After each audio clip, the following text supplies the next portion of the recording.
സഞ്ജു വിശ്വനാഥ് സാംസൺ വീണ്ടും സെഞ്ചുറി അടിച്ചിരിക്കുകയാണ്. അതായത് ഇന്ത്യക്ക് വേണ്ടി കളിച്ച അവസാനത്തെ 3 കളികളും സെഞ്ചുറി. 1 ODIയിലാണ്, 2 T20 ആണ്.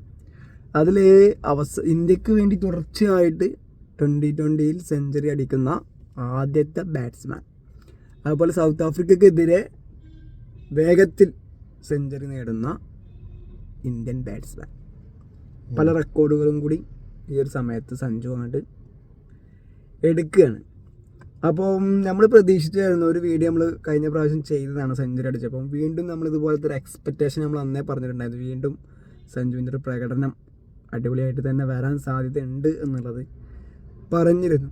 അപ്പോൾ കഴിഞ്ഞ കുറച്ച് ഈ ഒരു 4-5 മാസമായിട്ട് T20 വന്നിട്ടുള്ള ഒരു മാറ്റം, വേൾഡ് കപ്പിന് ശേഷം കോഹ്ലിയും രോഹിത് ശർമ്മയുടെ ഒരു വിരമിക്കലിന് ശേഷം സൂര്യകുമാർ യാദവ് ക്യാപ്റ്റനായിട്ട് വരുന്നു, ഗംഭീർ കോച്ചായിട്ട് വരുന്നു. ആ സപ്പോർട്ട് നന്നായിട്ട് കിട്ടുന്നു, നല്ലൊരു സപ്പോർട്ട്. ഇതിനു മുമ്പ് ഒരു കോച്ചിൽ നിന്നും ഒരു ക്യാപ്റ്റനിൽ നിന്നും കിട്ടാത്ത ഏറ്റവും അൾട്ടിമേറ്റ് ആയിട്ടുള്ളൊരു സപ്പോർട്ട് സഞ്ജുവിന് കിട്ടുന്നുണ്ട്. അതിൻ്റെ റിസൾട്ട് തന്നെയാണ് ഈ ഒരു പെർഫോമൻസ് എന്ന് പറയുന്നത്.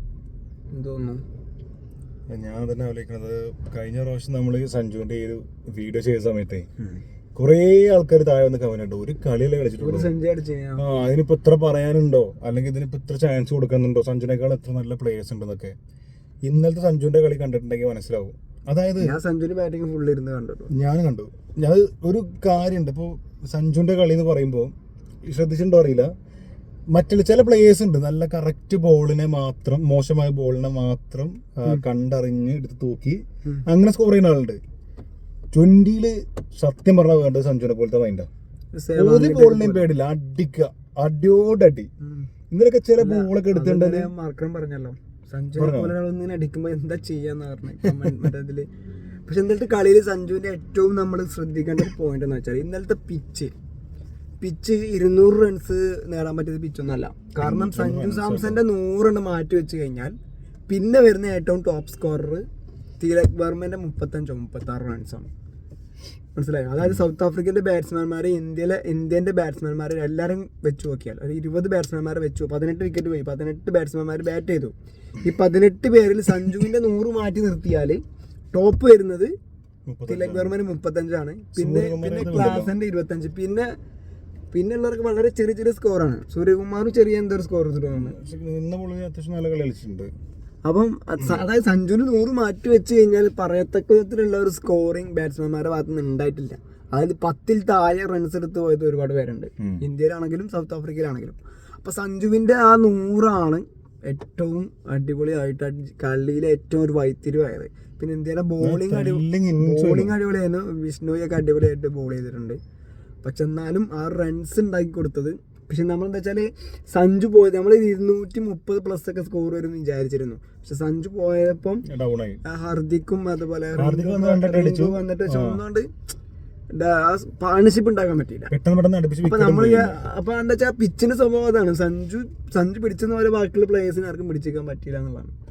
അപ്പം അത് ഏറ്റവും നമ്മൾ ഹൈലൈറ്റ് ചെയ്ത് പറയേണ്ടതാണ്. ഇത്രയൊരു എന്താ പറയുക ഒരു സിറ്റുവേഷൻ, ഒരു ബോളിംഗ് പിച്ച് സിറ്റുവേഷനിൽ ഏറ്റവും ബെസ്റ്റ് പെർഫോമൻസ്. അത് സ്ട്രൈക്ക് റേറ്റ് ഒക്കെ 46 തോന്നുന്നു, 99 സിംഗിൾ ഇട്ടിട്ട് 2 6 അടിച്ച് 98 പിന്നെ അപ്പം അടിപൊളിയാണ്. അപ്പം ഇതോടുകൂടി 2020 ഓപ്പണിംഗ് പൊസിഷൻ ചെക്കനായിട്ട് ഉറപ്പിക്കുകയാണ്. ഓപ്പണിംഗ് അല്ലെങ്കിൽ ചെക്കനെ ഇറക്കി വിട്ട് കഴിഞ്ഞാൽ ധൈര്യമായിട്ട് കളിച്ചോളൊരു ഇത് വേണം. ഇവിടെ നല്ല നോക്കി കളിക്കാൻ പറ്റുന്ന കാര്യം. ആദ്യത്തെ 6 ഓവർ പവർ പ്ലേ ആണ്. പവർ പ്ലേ യൂട്ടിലൈസ് ചെയ്യാൻ പറ്റുന്ന ഒരു പ്ലെയർ ആണ് സഞ്ജു. ഇപ്പൊ രാജസ്ഥാനിൽ ചിലപ്പോൾ 1 ഡൗൺ ഇറങ്ങുമ്പോൾ എനിക്കൊന്ന് ഓപ്പണിംഗ് ഇറങ്ങുന്നതിലെ അത് അല്ലെങ്കിലും IPL അങ്ങനെ നല്ല രീതിയിൽ യൂസ് ചെയ്യാൻ പറ്റും. പവർ പ്ലേ യൂട്ടിലൈസ് ചെയ്യാൻ പറ്റുന്നത് അഭിഷേക് ശർമ്മക്ക് പറ്റിയ പ്ലെയർ ആണ്. അപ്പൊ എന്താ വെച്ചാൽ ഓപ്പണിംഗ് സ്ലോട്ട് അങ്ങോട്ട് ഉറപ്പിക്കാൻ പറ്റും. പക്ഷെ ഇന്ത്യക്കാരായതുകൊണ്ട് വലിയ വിശ്വാസം ഞാൻ അർപ്പിക്കുന്നില്ല. ഇനി അത് മാറ്റാനുള്ള ധൈര്യമൊന്നും ആർക്കും തോന്നുന്നില്ല. പക്ഷെ ഇവിടെ ഇപ്പോഴും 20 മാത്രമേ പരിഗണിക്കുന്നുള്ളൂ എന്നുള്ളതും ഒരു പ്രശ്നമാണ്. ഇവിടെ എന്തുകൊണ്ടാണ് ഈ ODIയിലും കൂടി അവസരം കൊടുക്കാത്തത്?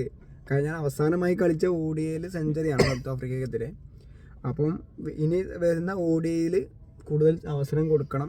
അപ്പോൾ ഋഷഭ് പന്ത് ഉണ്ട് എന്ന് വെച്ചിട്ട് കാര്യം, ഇപ്പം 2020 ഋഷഭ് പന്തിനെ എടുത്തിട്ടില്ല. അപ്പം ഋഷഭ് പന്ത് ഉണ്ട്, എന്നാലും സ്പെഷ്യലിസ്റ്റ് ബാറ്റ്സ്മാൻ ബാറ്റ്സ്മാൻ എന്ന രീതിയിൽ സഞ്ജുവിനെ പരിഗണിച്ച് കഴിഞ്ഞാൽ ഓഡിയയിലും നല്ലൊരു പെർഫോമൻസ് നമുക്ക് കാണാൻ പറ്റും. അല്ലെങ്കിലും ഇനിയിപ്പോ മുന്നോട്ട് പോകുമ്പോഴേ ഇനിയിപ്പോ ഒരുപാട് ആൾക്കാർ രോഹിത് അതുപോലെ കോഹ്ലി ഇതൊക്കെ തീർന്നല്ലോ. ഇനിയിപ്പോ ഇദ്ദേഹത്തിനെ പോലെ സഞ്ജുവിനൊക്കെ ടെസ്റ്റിലൊക്കെ പറഞ്ഞാൽ ഇപ്പൊ തുടർച്ചയായി തോൽവി വരുന്നു. കൊണ്ടുവന്ന് പരിഗണിച്ച് തുടങ്ങണ ഇനിയെങ്കിലും മെല്ലെ മെല്ലെ ചാൻസ് കൊടുത്ത്. ടെക്സ്റ്റില് ഭയങ്കരമായിട്ടുള്ള സാധനമൊന്നും വന്നിട്ടില്ല. പക്ഷെ ഓഡിയിലാണെങ്കിലും ഈ വൺ ഡൗണോ അല്ലെങ്കിൽ ഓപ്പണിംഗ് ഒക്കെ ഇറക്കി ശീലിപ്പിച്ച് ഇങ്ങനെയുള്ള പ്ലേയേഴ്സിനൊക്കെ മുന്നോട്ട് കൊണ്ടുവരും. പക്ഷെ ടെസ്റ്റിന്റെ കാര്യം പറയുമ്പോൾ ഇന്ത്യയിൽ ഋഷഭ് പന്ത് കഴിഞ്ഞിട്ട് വേറെ ആളുള്ളൂ. ടെക്സ്റ്റ് ഋഷഭ് പന്ത് അടിപൊളിയാ. പക്ഷെ അത് നമ്മള് അതല്ല ഞാൻ പറയാം, ഒരു സ്ലോട്ട് ഉള്ളത് വിക്കറ്റ് കീപ്പിംഗ് ബാറ്റ്സ്മാൻ സ്ലോട്ട് ആണെങ്കിൽ അത് ഋഷഭ് പന്തിനുള്ളതാണ്. അത് നമുക്ക് വേറെ ഒരു അപ്പീൽ നമ്മൾ മലയാളികളെ വെച്ചിട്ട് വെറുതെ ടീം എടുക്കാനൊന്നും പറ്റില്ല. അപ്പോൾ ഞാൻ പറഞ്ഞത് ഓഡിയയും 2020യും സഞ്ജുവിന് അവസരം ചാൻസുകൾ കൊടുത്തു തുടങ്ങണം. ടെസ്റ്റിലാണെങ്കിലും ഈ പറഞ്ഞതുപോലെ ഒരു ഓപ്പണിംഗ് ബാറ്റ്സ്മാൻ എന്ന രീതിയിൽ ജയ്സ്വാളിനൊപ്പം രോഹിത് ശർമ്മ രോഹിത് ശർമ്മയുടെ കാലത്തിന് ശേഷം കാലം നില കഴിഞ്ഞ സമയങ്ങൾ കഴിഞ്ഞല്ലോ. കോഹ്ലി ആണെങ്കിൽ ഒരുമിച്ച് തീരാൻ പോവാണ്. അങ്ങനെ കുറെ ആൾക്കാരുണ്ട്. അപ്പോൾ അതൊക്കെ കറക്റ്റായിട്ട് യൂസ് ചെയ്ത് തുടങ്ങണം. ഇപ്പോഴും യൂസ് ചെയ്ത് തുടങ്ങിയിട്ടില്ല പല കാരണങ്ങളുണ്ട്. പ്രത്യേകിച്ച് ഇനിയിപ്പം ടെക്സ്റ്റിന്റെ കാര്യം പോട്ടെ, ഈ ഓഡിയിൽ എന്തുകൊണ്ടാ മാറ്റിക്കണത് പലപ്പോഴും അതിന്റെ കാരണം ഋഷഭ് പന്ത് തന്നെയാണ്. ഋഷഭ് പന്തിന് വീണ്ടും അവിടെയാണ് നമുക്ക് ഈ കലിപ്പ് വരുന്നത്.